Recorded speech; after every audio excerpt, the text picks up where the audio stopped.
Con Alicia Tordoles. ¿Cómo estás, Alicia? Pues muy bien. ¿Qué Me tal gusta mucho vosotros? tu collar, está muy Sí, bonito. gracias. Me lo he puesto para Ok, la ocasión. se preguntarán, ahora sí que, porque invité a Alicia. Alicia es arqueóloga, y es arqueóloga submarina.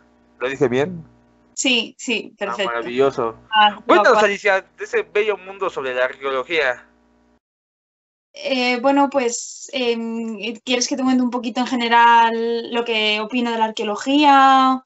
Sí, O- lo general, y ya después nos explicas más o menos de cómo lo aplican ahora sí que al área submarina, por así decirlo. Bueno, pues la arqueología es una ciencia, es una disciplina que básicamente estudia las culturas y sociedades del pasado, basándose en los restos materiales que estas culturas dejaron, ¿no? Entonces, bueno, pues como te puedes imaginar es un mundo muy amplio, muy complejo, porque cada parte del mundo pues ha tenido sus civilizaciones, su cultura, ha habido mezclas, viajes, cambios. Entonces, bueno, pues se podría decir que la arqueología es diferente, ¿no? Por así decirlo, en cada país, en cada continente, en cada territorio en el que nos encontremos. Y bueno, pues es una herramienta que sirve fundamentalmente para la historia, ¿no? Para hacer historia. Nos permite conocer más sobre estas culturas pues, que forman parte de nuestra historia actual, ¿no? Entonces, bueno, pues creo que es muy importante a día de hoy porque al fin y al cabo, ¿qué somos, no? Sin nuestras raíces, sin nuestra propia cultura y de alguna manera pues nos permite conocer el pasado para entender el presente y valorar el futuro. Esa es mi opinión de la arqueología, así un poco romantizada, ¿no? Ok, dice, ¿y cómo? O sea, bueno, yo no me imagino esa decisión de, no sé, estar en la preparatoria y como que me gusta mucho la investigación y andar ahí buscando cosas en el subsuelo. Entonces, arqueología va a ser mi carrera. Entonces, o sea, ¿cómo llegaste a ese término para escoger arqueología? Bueno, pues la verdad que en mi caso siempre fue una vocación, por así decirlo, desde que era pequeñita, ¿no? En mi casa, bueno, pues por suerte siempre se ha respirado mucha cultura, a mi familia pues siempre le gustó mucho viajar cuando se podía, ¿no? Y sobre todo la cultura. Entonces, bueno, pues de alguna manera yo desde que era pequeña sabía dentro de mí que quería ser arqueóloga, ¿no? Bueno, pues cuando era muy pequeñita tampoco sabía muy bien lo que era la arqueología, ¿no? Entonces, bueno, pues yo decía egiptología, ¿no? Me gusta Egipto, me encanta Egipto. Y luego ya, pues cuando pude estudiar y demás en el colegio, en el instituto, pues ya me fui enterando un poquito más de qué era la arqueología y bueno, pues descubrí que era lo que más me gustaba, ¿no? Entonces, bueno, pues bueno, aquí en España tenemos el colegio y el bachillerato, que bueno, es la formación básica, imagino que en México lo tendréis con otros nombres, pero similares. Y bueno, es una enseñanza que se hace hasta los 15, 16 años aproximadamente. Y bueno, luego pues en mi caso miré las universidades públicas de España que tenían el grado, la carrera de arqueología. Casualidad que en Madrid, en mi ciudad, pues había una universidad que ofertaba este grado, la Universidad Complutense de Madrid. Y bueno, pues hice las pruebas de acceso, que aquí se llama selectividad, que bueno, pues es un examen general de conocimientos que te hacen para poder entrar a la universidad. Y bueno, pues finalmente entré en el grado de arqueología. Y bueno, pues eso fue un poco mi comienzo, ¿no? Pero básicamente desde pequeña sabía que quería estudiar arqueología, sí. Ok, en sí, bueno, te dedicas más a la arqueología submarina, ¿no?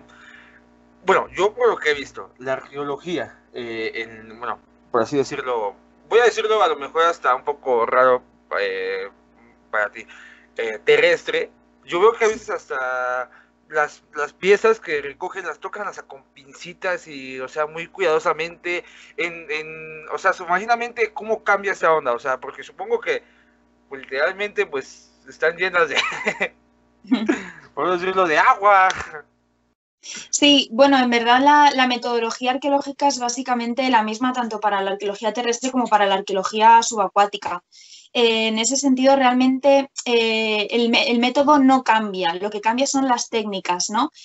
Nosotros cuando hacemos una intervención en un yacimiento arqueológico, pues siempre vamos a seguir una serie de pautas, ¿no? Que, bueno, pues es un poco como un doctor cuando va a examinar un paciente, ¿no? Él previamente pues se ha informado de la vida de ese paciente, quién es, cómo se llama, dónde vive, qué síntomas tiene, y entonces ya hace un tratamiento y un diagnóstico para esa persona, ¿no? Pues en nuestro caso es exactamente igual. Nosotros antes de ir a un yacimiento o de ir a un museo, pues nos informamos previamente de las características del sitio, de las condiciones geográficas, las condiciones culturales, ¿no? Hacemos esa labor de documentación, un poco de investigación, ¿no? Como si fuésemos detectives. Y entonces luego, bueno, en arqueología subacuática o náutica, como ya te he dicho, lo que cambia son las técnicas. Efectivamente, la excavación bajo el agua es mucho más complicada que en el medio terrestre. Y bueno, pues nosotros lo que utilizamos son una especie de manga de succión que se llama, que bueno, coloquialmente se conoce como chupona, que es una máquina que, bueno, por un efecto físico que se denomina de Venturi, lo que hace es que absorbe el agua, o bien con agua en una recámara que hay, o bien con aire. Y entonces eso es como una especie de aspiradora, ¿no? Va aspirando toda la arena del fondo. Y eso es lo que a nosotros nos permite ir quitando toda la arena, todos los residuos que hay, hasta dejar los materiales arqueológicos. Y luego, pues bueno, básicamente los arqueólogos subacuáticos tenemos que formarnos como buzos, como submarinos. Y bueno, pues lo demás, como ya te he comentado, es un poco lo mismo. En arqueología terrestre utilizamos pinceles, utilizamos pala, carretilla, y bajo el agua no lo necesitamos. Simplemente con hacer un poco así con la mano ya todo el sustrato del fondo se va levantando y van saliendo los restos y los materiales. Ok. Oye, y más o menos, bueno, lo interesante en una... Bueno, ¿cuál ha sido lo más interesante que te ha pasado en una... Pues por así decirlo, en un hallazgo? O sea, ¿te ha tocado, no sé, encontrar barcos de algún pirata o así? O sea, o algunas, no sé, Atlántida. No, no, bueno, la verdad que realmente yo campañas bajo el agua he hecho solo, bueno, 2, 3 aproximadamente, no he hecho muchas porque, bueno, finalicé el máster hace relativamente poco. No sabría ahora mismo muy bien qué decirte. Yo creo que una de las experiencias más impresionantes que tuve, bueno, pues fue buceando en el sur de España, bueno, en la provincia de Cádiz, que es donde yo estudié el máster. Y bueno, pues simplemente nos sumergimos a muchísima profundidad y bueno, pues estuvimos buceando entre los restos de un barco pesquero del siglo XX. En verdad no es nada, no tiene nada que ver con la piratería ni muchísimo más. La realidad es otra, ¿no? Y bueno, pues yo creo que eso fue lo que más me impresionó. De hecho, bueno, a lo mejor se escucha un poco bobo, pero en sí es ese mito de la ciudad que se hundió, de la Atlántida. O sea, como mito está muy padre, o sea, como mito, porque yo sí lo tomo. Pero ¿tú crees que se pueda, o tú crees que una ciudad que se hundió actualmente se podría encontrar los restos, por así decirlo? Sí, claro que sí. Mira, personalmente, bueno, no es que lo crea yo, es que científicamente se ha demostrado que la Atlántida pues no fue más que es una metáfora, es una leyenda Sí. de época griega, ¿no? Como todos sabemos, que tiene ese trasfondo filosófico, ¿no? De una civilización más avanzada a la nuestra y que por un cataclismo, por un fenómeno natural, se hunde, queda bajo el agua y se pierde por completo. Bueno, verdaderamente eso sería imposible que se diese porque cualquier civilización que fuese coetánea a esa civilización perdida, la Atlántida, habría dejado testimonio, ¿no? Por ejemplo, pues los egipcios te contaban absolutamente todo lo que hacían, los griegos igual, en época romana también, yo qué sé, pues el periodo incaico también narraba todo perfectamente, los mayas, los aztecas. Entonces, bueno, verdaderamente lo que se entiende hoy en día por la Atlántida, pues es eso, es un mito, ¿no? Forma parte del elenco grecolatino de mitología clásica. Sin embargo, es perfectamente posible que una ciudad quede sumergida. Por ejemplo, bueno, en México se han dado muchos casos de restos arqueológicos bajo el agua y en otras zonas, bueno, te hablo sobre todo de Europa porque es lo que más conozco, pero en cualquier parte del mundo, cualquier ciudad que en algún momento haya estado en la costa y que haya habido una fluctuación, un cambio del nivel del agua, va a quedar sumergida. En Italia y en Turquía, aquí en Europa y en Asia, pues ahí hay un montón de restos arqueológicos bajo el agua y son ciudades prácticamente enteras. Se conservan las casas, se conservan las calles. es perfectamente posible, claro que sí. Lo que pasa que, bueno, concretamente en la Atlántida, pues científicamente se ha demostrado que no existió, que es una leyenda.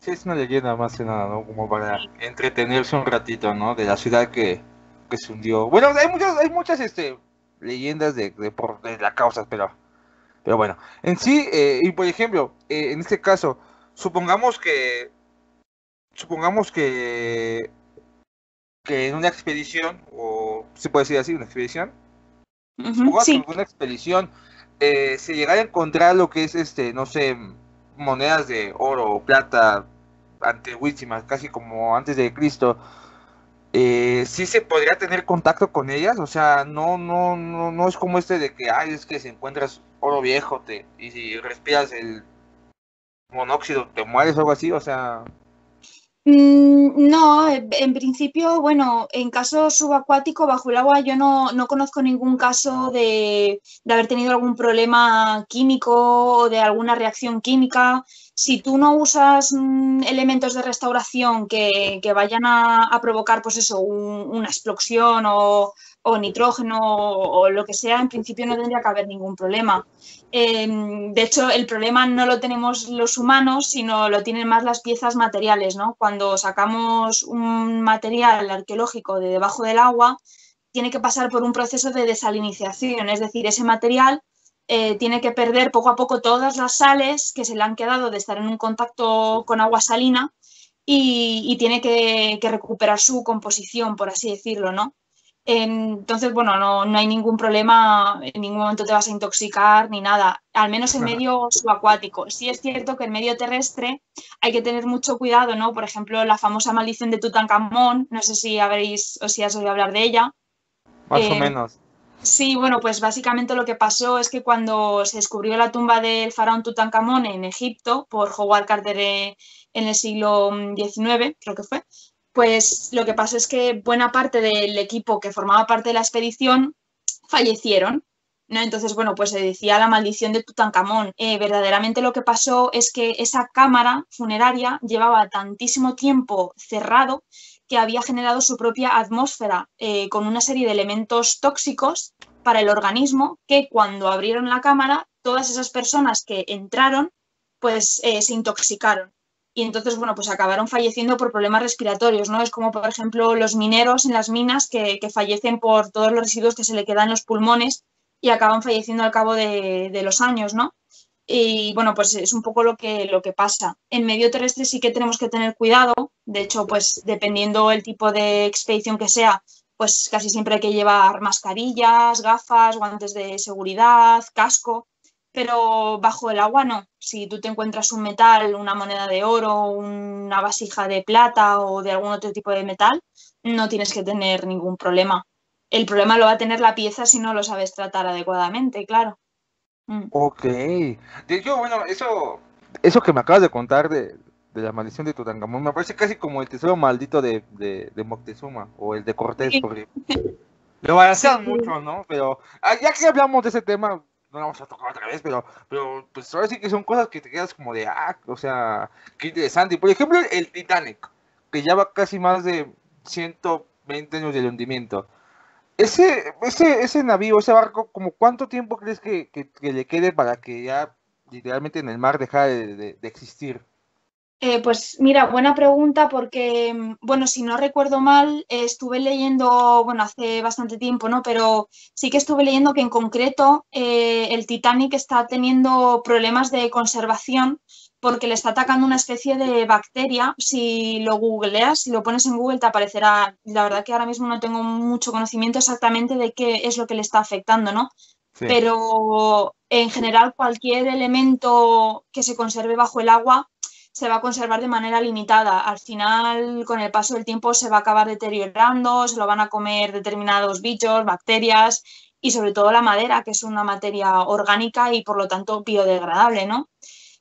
Sin embargo, en el caso del Titanic, ese proceso se está viendo acelerado a un ritmo más adelantado de lo normal, porque ya te digo que, bueno, tiene como una especie de enfermedad, ¿no? Que es un tipo de bacteria que está acabando con él. Entonces, bueno, al fin y al cabo, pues es algo normal. Lo importante es que se documente, que se estudie, que se prevenga si se puede y sobre todo que quede registro, ¿no? Por si en un futuro pasase algo similar, pues poder saber cómo actuar. Pero bueno, es triste por una parte, pero por la otra pues es un proceso natural. Sí. Por ejemplo, bueno, yo, como alguien que no conozco de arqueología, eh, supongamos que yo escucho que están pues estudiando el Titanic en el fondo del mar. Y yo digo, pues, ¿por qué no lo sacan y ya? O sea, sáquenlo y estudienlo terrestremente. O sea, ¿por qué no? ¿Por qué no han hecho eso? Digo, si ya tienen más de ¿qué? 15 años de andarlo estudiando, o sea, ¿por qué no se ha podido lograr eso? Pues es una pregunta muy buena y verdaderamente no te puedo dar una respuesta porque yo tampoco sé muy bien exactamente el Titanic de quién es competencia, ¿no? Por así decirlo. Lo que sí tengo entendido es que está a muchísima profundidad y de alguna manera, bueno, pues imagino que el coste de recuperar ese barco sería altísimo. Sin embargo, obviamente es posible, ¿no? Es perfectamente factible pues que en un futuro alguien decidiese rescatar los restos del Titanic y emergerlos. La verdad que no lo sé, no sé muy bien por qué no lo hacen, no tengo ni idea. Yo imagino que, bueno, pues, hombre, problemas económicos no creo porque siempre hay gente pues, que tenga capital privado, instituciones a las que les interesase, no verdaderamente poder ir a un museo adaptado, ¿no? Pero poder ir a un museo a ver los restos del Titanic generaría muchísimos ingresos y muchísimo capital. La verdad que no sé por qué no se ha tomado esa decisión. Es posible que tenga que ver con lo que te he comentado. En el medio subacuático muchas veces hay bacterias que afectan al metal, que afectan a la madera, que desconocemos por completo los resultados que se van a tener. Entonces es posible que a lo mejor pues, se haya visto que esa bacteria no se va a poder exterminar, por así decirlo. Una vez que penetra en la madera, una vez que penetra en el metal, realmente para poder eliminarla tendrías que aplicar muchos químicos, ¿no? Muchos productos químicos que al final acabarían atacando a la madera o al metal de alguna otra forma, ¿no? No sé, yo imagino pues que a lo mejor se ha visto que no compensa, que el simple hecho de reflotarlo, de sacarlo del agua, al final lo único que va a hacer es estropearlo, deteriorarlo y su pérdida irreparable. Pero ya te digo que no lo sé. No, respecto al Titanic no estoy muy al día de la información. Es que, bueno, imagínate, o sea, lo sacan y chance también saquen el cadáver de Jack, o sea, estaría muy, muy padre, ¿no? Qué películas de James Cameron. De hecho, bueno, entonces, tú que ya has estado literalmente estudiando en el fondo del mar, ¿has visto las secuelas o el daño que le hemos hecho al mar con la contaminación de primera persona? Pues por desgracia sí. Y creo que no he visto ni un 1% de lo que le hacemos al medio marino, ¿no? Pero bueno, realmente cualquier persona que tenga la oportunidad pues de ir a una playa o de bucear si puede, o de nadar bajo el agua, pues es muy fácil enseguida encontrarte restos de plástico. Y sobre todo ahora, bueno, pues con esto de COVID hay un montón de fotos, ¿no? De mascarillas, de guantes. Sí, verdaderamente, bueno, yo lo único que me he encontrado, pues eso, ha sido buceando, pues un montón de latas, de refrescos y basura, pues de diversa índole, ¿no? Pero bueno, por desgracia es así. Yo creo que la sociedad tendría que cambiar muy mucho para darse cuenta del daño que le hacemos a la naturaleza y sobre todo a los océanos y a los mares, claro. ¿Y eso afecta a la investigación? Supongamos que algún día, no sé, hay una embarcación o encuentran, no sé, que, no sé, algunas piezas antiguas, pero pues, no sé, hay latas o otras, o hasta ropa ahí en medio de lo que es bueno, este hallazgo. ¿Qué tanto arruinaría la investigación? Pues hombre, está claro que puede arruinar la investigación. Siempre, hombre, está claro que el daño medioambiental, no, pues en animales, plantas, algas y fauna marina va a ser brutal, ¿no? Pero a la investigación también la va a afectar de una manera u otra. Mismamente, por ejemplo, se dan muchos casos de las zonas portuarias, los puertos, toda la contaminación que tienen, toda la infraestructura, todos esos armazones de hormigón, que muchas veces realmente pues se hacen porque interesa económicamente, pero no proporcionan ningún beneficio más allá del mero interés económico, ¿no?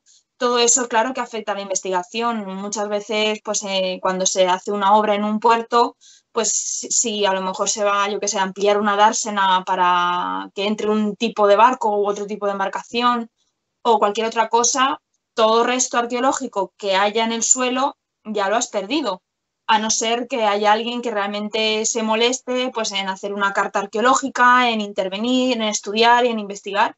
Pero todo eso también forma parte de la contaminación, ¿no? Por así decirlo, la huella que los seres humanos dejamos en el medio ambiente y todo eso, claro, que afecta a la investigación. Y luego, pues hombre, está claro que las famosas islas flotantes de plástico, ¿no? En el océano, pues al final, de una manera u otra, también acaba afectando a nuestra labor, ¿no? Y no solo la investigación en arqueología, pues la investigación en biología marina y demás, pues claro, claro que se ve afectada. Sí, yo creo que la contaminación es algo que afecta a todo el mundo más tarde o más temprano, indistintamente de tu condición, de la zona en la que vivas. Yo creo que la contaminación es uno de los grandes males que tenemos en el planeta. Ok, de hecho, supongo que pues les afecta demasiado, ¿no? En el sentido de que hasta anímicamente, así como ya vengo a investigar y hay un basurero. Sí, sí, anímicamente, hombre, eso ya depende de la conciencia de cada uno, ¿no? Yo personalmente, pues bueno, intento hacer lo que puedo, por así decirlo, intento aportar mi granito de arena y bueno, pues he cambiado muchas de las actitudes pues que yo a lo mejor pues tenía, ¿no?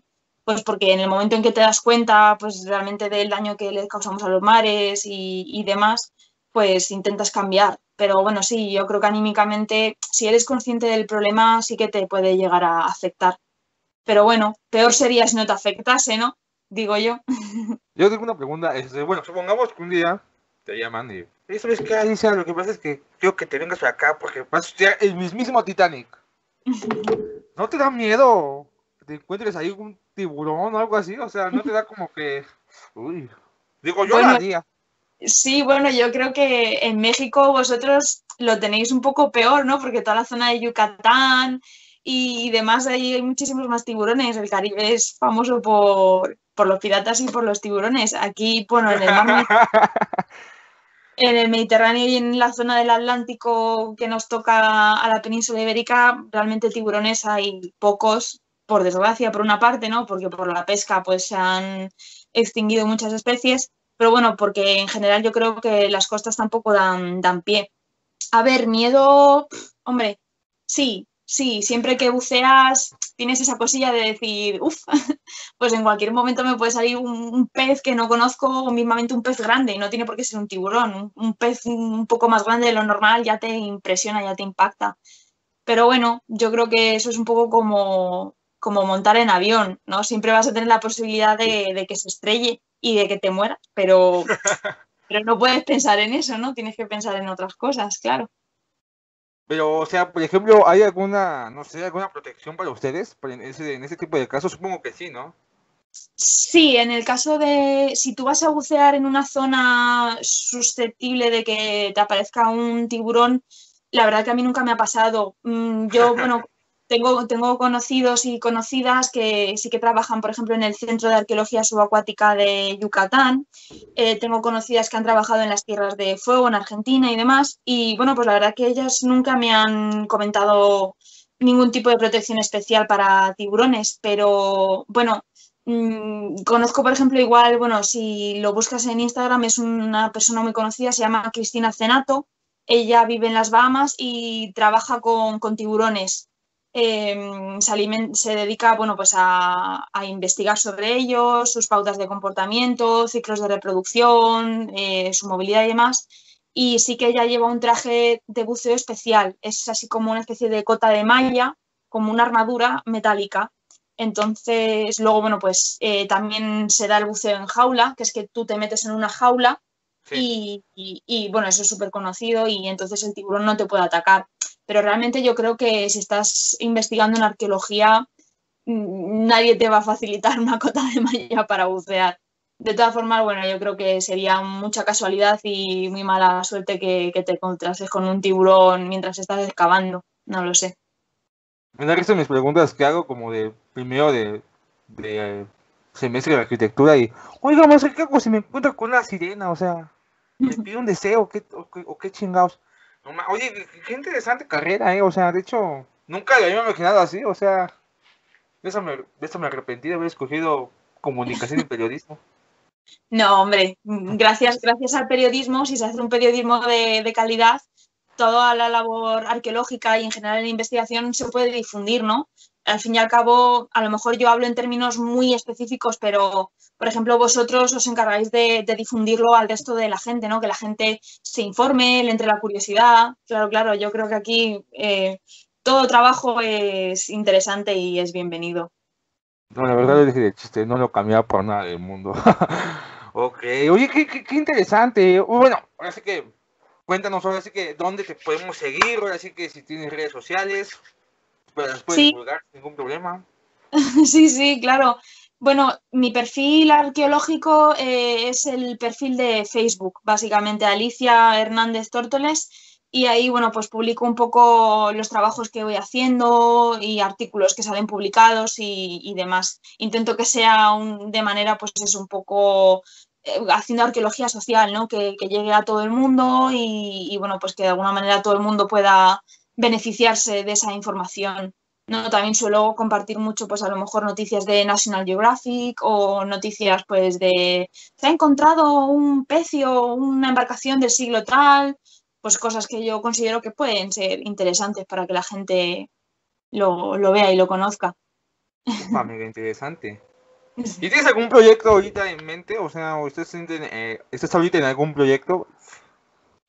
Bueno, la verdad que este año ha sido un año muy difícil por el tema del coronavirus. No sé allí en México muy bien cómo está la situación, Uf, pero bueno, España sí ha sido catastrófico. Entonces, bueno, pues los proyectos que tenía, pues básicamente están un poco suspendidos, ¿no? Porque tampoco hay mucho presupuesto, tampoco se invierte mucho en investigación.